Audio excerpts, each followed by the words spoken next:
اللهم صل على محمد وعلى ال محمد كما صليت على ابراهيم وعلى ال ابراهيم انك حميد مجيد. اللهم بارك على محمد وعلى ال محمد كما باركت على ابراهيم وعلى ال ابراهيم انك حميد مجيد. لا اله الا انت سبحانك اني كنت من الظالمين. لا اله الا انت سبحانك اني كنت من الظالمين. لا اله الا انت سبحانك اني كنت من الظالمين. نحمد و نصلی علی رسول الکریم، اما بعد. الحمدللہ آج ہمارا تیسرا سبق ہے.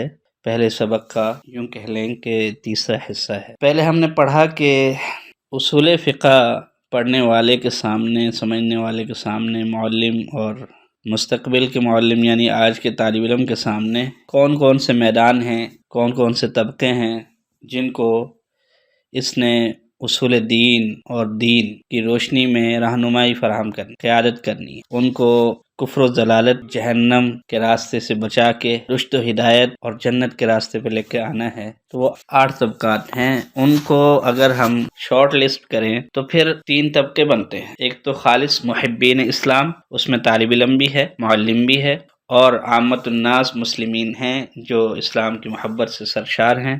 وہی مسئلہ بھی پوچھتے ہیں، حسن معاشرت سے متعلق بھی پوچھتے ہیں، زندگی کے ہر پہلو سے پوچھتے ہیں کہ جی ہمیں اسلام کی رہنمائی فراہم کریں تاکہ ہم اس پہ عمل کریں اور دنیا آخرت میں سعادت مند ہو جائیں. اور دوسرا طبقہ وہ ہے جو اسلام پر اعتراض کرتا ہے. اس میں مستشقین ہیں اور دہریے ہیں، اور مسلمانوں کے اندر وہ طبقہ جو ان سے متاثر ہے. متاثر ہونے کی چاہے کوئی بھی وجہ بنی ہے لیکن متاثر ہے.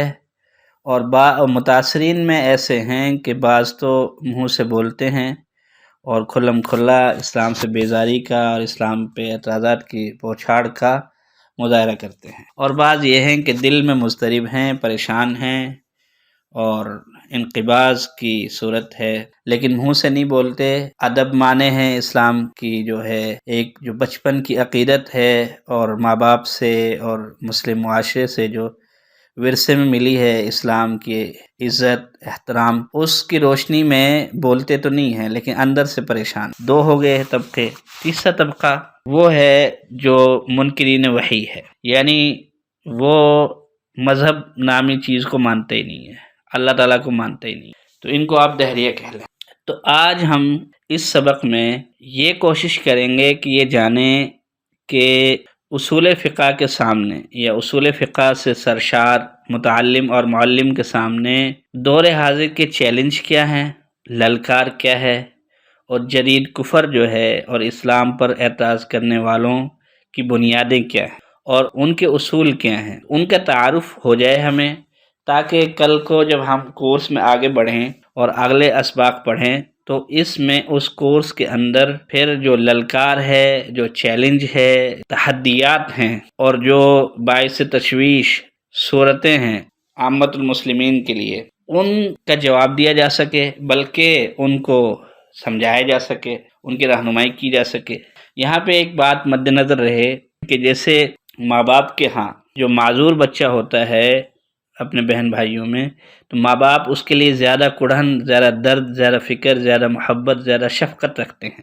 اور جو تندرست بچے ہوتے ہیں، توانا بچے ہوتے ہیں، ان سے بھی محبت ہوتی ہے، ان سے بھی پیار اور انس ہوتا ہے، لیکن ہر وقت جو دل کڑ رہا ہوتا ہے، دل ہر وقت جو پریشان ہوتا ہے، وہ معذور بچے کے لیے ہوتا ہے کہ اس کا کیا بنے گا، یہ کیسے اپنی زندگی گزارے گا. تو میرے عزیز طلبہ، جو طالب علم ہے، جو عامت المسلمین محبین اسلام ہیں، ان کی بھی ہم نے فکر کرنی ہے، ان کو بھی تیار کرنا ہے، ان کی بھی رہنمائی کرنی ہے، لیکن زیادہ جو محبت ہو اور زیادہ جو درد ہو، زیادہ جو فکر ہو، زیادہ جو کڑھن ہو، وہ ان انسانوں کی ہو جو کفر کے سائے میں ہیں، زندقہ الحاد کے سائے میں ہیں، بلکہ سایہ کیا کہیں، کفر کے دھوپ میں ہیں، الحاد کی دھوپ میں ہیں، اور دہریت، انکار وحی، انکار خدا، انکار رسالت، انکار قیامت کی دلدل میں پھنسے ہوئے ہیں. تو ان کے لیے محبت ہو، کڑھن ہو، درد ہو اور ان کی فکر ہو، ان کو نکالا جائے اس سے. تو اب ان کو نکالیں کیسے؟ اس کے لیے ہم ایک ہدف بنا کے، ایک منزل بنا کے اصول فقہ پڑھیں، تو ان کا عمومی تعارف پہلے ہو جائے، ان کے اصولوں کا تعارف ہو جائے، ان کے حدود اربع کا تعارف ہو جائے، تاکہ جب ہم اگلے دروس میں اصول فقہ، اصول دین شریعت پڑھیں، اور انشاءاللہ ہم کوشش کریں گے کہ عمومی اور ایک بنیادی جائزہ اصول فقہ کا، اصول حدیث کا، اصول دین کا، اصول شریعت کا ہمارے اس کورس میں جو 1 سال پر محیط ہے انشاءاللہ اس میں آ جائے، اور ہماری ابتدا ہو جائے، ہماری بسم اللہ ہو جائے۔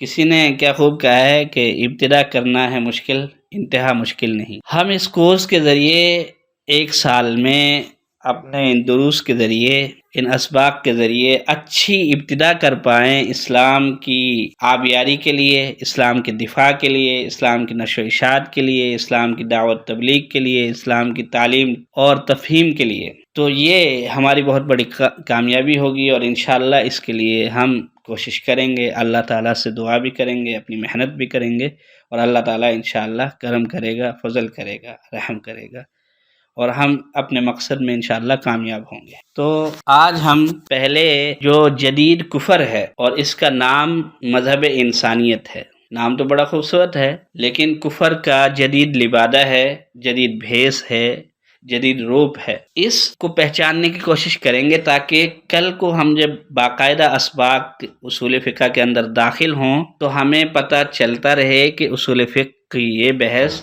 یہ باب، یہ فصل، یہ کتاب ہمیں اس مقصد میں رہنمائی کرے گی، اور یہ کتاب اس مقصد میں رہنمائی کرے گی، اور اس طبقے کے لیے ہے، یہ کتاب اس طبقے کے لیے ہے، یہ مباحث اس طبقے کے لیے ہیں۔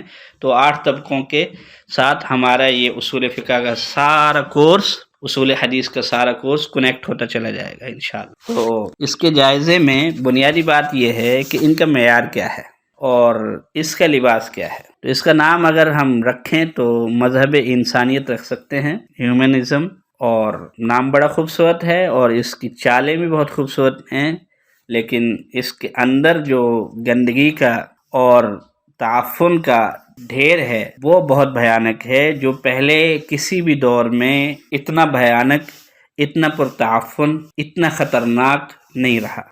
تو آج کا جو کفر جدید ہے، جو کہ زندقہ الحاد اور ہمارے معاشرے میں مسلمان بچوں کے اور مسلمان جو دین سے دور ہیں ان سے ان کے ایمان کو چھین رہا ہے، اور خاموش ارتداد کی فضا قائم کر رہا ہے، تو اس کا جو لباس ہے وہ مذہب کے بجائے علم و تحقیق اور عقل کا ہے۔ یعنی اس کا نام کوئی مخصوص مذہب نہیں ہے، جیسے ہندو ہے، سکھ مت ہے، عیسائیت ہے، یہودیت ہے، بلکہ اس مذہب کا نام وہ علم و تحقیق اور عقل ہے۔ اور یہ عقیدہ اور سند کو، عقیدہ اور وحی کو قابل اعتماد نہیں سمجھتے، بلکہ علم و عقل کو، مشاہدے کو، تجربے کو معیار سمجھتے، اور انسان اور کائنات کی جو تشریح یہ کرتے ہیں اس میں اسلام کا نام لیے بغیر اسلام کی تردید کرتے۔ پہلے جو کفر تھا، الیاذ باللہ، پہلے جو لوگ مرتد ہوتے تھے تو ان کی صورت یہ ہوتی تھی کہ وہ قدیم مذہب باطل میں داخل ہو جاتے تھے، اور داخل ہونے کے بعد وہ کیا کرتے تھے؟ گرجا گھر میں، مندر میں جا کر عبادت کرتے تھے، مسلمانوں کی جماعت سے الگ ہوتے ہوئے سماجی، اقتصادی، سیاسی تعلقات منقطع کر دیتے تھے، بود و باش، رہن سہن، لباس، خوراک، ثقافت میں مکمل مخالفت اختیار کر لیتے تھے۔ تو اس سے پتہ چل جاتا تھا کہ اب اس کا مسلمان معاشرے سے، اسلام سے، قرآن سے اور حضور نبی کریم حضرت محمد مصطفیٰ صلی اللہ علیہ وسلم سے کوئی تعلق نہیں رہا۔ لیکن جدید کفر کیا کرتا ہے؟ مذہب انسانیت جدید کفر میں داخلے کے وقت کیا ہوتا ہے؟ خدا کے انکار، وحی کے انکار، رسالت کے انکار، حیات بعد الممات اور سزا و جزا میں سے کسی ایک یا سب کا انکار کرنے کے باوجود مذہب انسانیت مطلب جدید کفر کی جانب سے اجازت ہے اپنے پیروکاروں کے لیے کہ اس کا پیروکار نام، مقام، ثقافت، عبادات، خوراک، کاروبار اسلام کے ڈھانچے میں رہ کر اختیار کر سکتا ہے۔ بس یہ ہے کہ ان چیزوں کا انکار کرے اور پھر مسلمان نام کے ساتھ، مسلمان حلیے کے ساتھ مسلمان معاشرے کے ساتھ وہ رہ سکتا ہے۔ لیکن پہلے جو کافر ہوتا تھا، مرتد ہوتا تھا، وہ اس کے لیے ضروری تھا کہ وہ جو ہے نا مسلمانوں کی جماعت کا ہر اعتبار سے بائیکاٹ کرے، عبادات کے اعتبار سے، معاملات کے اعتبار سے، معاشرت کے اعتبار سے، ہر اعتبار سے۔ لیکن اب یہ سب کرنا ضروری نہیں ہے، بس خاموشی سے خدا کا انکار کر لے، رسالت کا انکار کر لے، خاص طور پہ وحی کا انکار کر لے، اس کے مقابلے میں عقل اور مشاہدے کو لے آئے، علم کو لے آئے جو حواس خمسہ سے حاصل ہو۔ جدید کفر کے جو عوامل ہیں وہ کیا ہے؟ دوائی کیا ہیں؟ دعوت دینے والی چیزیں کیا ہیں؟ کیا عناصر ہیں؟ مطلب خاموش ارتداد کی بھیانک مگر عملی صورتیں جو مسلم معاشرہ میں علم و تحقیق، عقل و دانش، اعلیٰ گہری سوچ، انسانی ہمدردی کے نام پر پروان چڑھ رہی ہیں، وہ کیا صورتیں ہیں؟ کیا ان کی اقسام ہیں؟ تو ان میں پہلے نمبر پہ تو آپ کہہ لیں کہ وہ پیروکار ہیں جدید کفر کے یا جدید کفری یا جہالت مذہب انسانیت کے کہ جو بظاہر مسلمان ہیں، عیسائی ہیں، ہندو ہیں، سکھ ہیں، اور اس کے باوجود اپنے اپنے مذہب کو آج کے دور میں ناقابل عمل تصور کرتے ہیں، ناقابل عمل تصور کرتے ہیں کہ آج کے دور کے لیے ہمارا مذہب نہیں ہے۔ اب یہ جو ناقابل عمل تصور کرنے والا طبقہ ہے یہ مسلمانوں میں پایا جاتا ہے، باوجود یہ کہ وہ مسلمان سمجھتے ہیں اپنے آپ کو، لیکن وہ یہ سمجھتے ہیں کہ اب اسلام نہیں، دنیا کے لیے اب نہیں ہے۔ اور عیسائیوں میں بھی ایسا طبقہ ہے، یہودیوں میں بھی ہے، اور یہودیوں میں کم ہوگا لیکن ہے، اور مسلمانوں میں بھی کم ہوگا لیکن ہے۔ نمبر 2 پہ کون لوگ ہیں؟ بعض پیروکار مذہب کفر جدید کے، مذہب انسانیت کے وہ ہیں جو چاہے مسلمانوں کی آبادی میں سے ہوں، چاہے عیسائی ہوں، چاہے ہندو ہوں، وہ مذہب کو سمجھتے ہی ایک ڈھکوسلا ہیں، یعنی مذہب ایک فریب، خیال باطل ہے، اس سے زیادہ کچھ نہیں۔ اور کیا نوعیت، کیا قسم ہے ان لوگوں کی جو مذہب جدید کفر کے پیروکار ہیں، وہ اور کس قسم کے ہو سکتے ہیں؟ تو تیسرے نمبر پہ مذہب بیزاری یا اسلام بیزاری کی وجوہات میں سے ایک اقتصادی حالات کا نتیجہ ہے۔ وہ اقتصادی طور پہ اسلام کو ناکافی سمجھتے ہیں، معیشت کے طور پہ اسلامی نظام کو ناقابل عمل سمجھتے ہیں، اور سمجھتے ہیں کہ یہ اسلام کے بس کی بات نہیں ہے آج کے دور میں کہ اقتصادیات میں ایک قوم کی یا ایک زمانے کی یا پوری انسانیت کی رہبری کرے۔ ایسے لوگ ہیں۔